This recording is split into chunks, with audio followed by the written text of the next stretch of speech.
Պարոն Կարապետյան, նախ ձեր տարեդարձն ենք շնորհավորում եւ զգացիք, որ թեվակողել ենք 4-րդ հանրապետություն, այսօր Փաշինյանը հայտարարել է, որ թեվակողում ենք 4-րդ հանրապետություն, երրորդն էլ կոնֆլիկտներով է եղել, հիմա խաղաղությամբ ենք սկսում այդ հանրապետությունը։ Փաշինյանը մեզ կհասցնի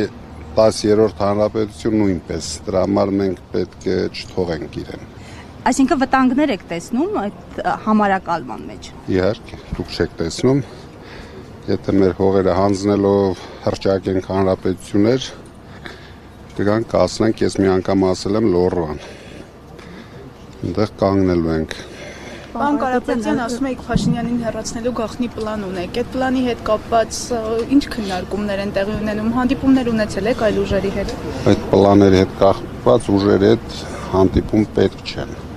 Մենք էլ ունենք գաղտնի պլան, Փաշինյանն էլ ունի գաղտնի պլան իրեն հեռացնելու։ Ինքը իրեն Արդյունքներ երբ կտեսնենք, պարոն Կարապետյան։ Ինձ թվում է շուտով։ Պարոն Կարապետյան, այդ գաղտնի պլանով դուք կարծեք հեռացրել եք նաև Ալեն Սիմոնյանին, բայց մեկ այլ պլանով փաստորեն հետ է վերադարձել։ Հիմա ինչ պլան է գործել, որ ինքը գնացելու հետ է եկել եւ Ռակերովկան ինչով եք պայմանավորում աղքարտուղարի պաշտոնում նոր թեկնածուի առաջադրման։ Հետ չի եկել, իրեն նշանակել են աղք։ Հիմա եթե այդ որակը իրեն դուր է գալիս, թող աշխատի։ Պարոն Կարապետյան, դուք եւ Սփյուռքի մի շարք գործիչներ պարբերաբար նշել եք ուժեղ Սփյուռքի կարևորության մասին եւ միասնական Հայաստան զարգացման մասին։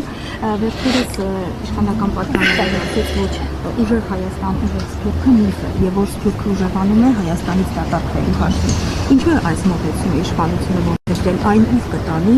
եւ արդյոք այս համատեքստում տեսնում եք Սփյուռքի քաղաքացիների իրավունքի որոշակի սահմանափակումը։ Իհարկե, իրենք ամեն ինչ անում են դրսի թելադրանքով, որ մեր Սփյուռքը իր աջակցությունը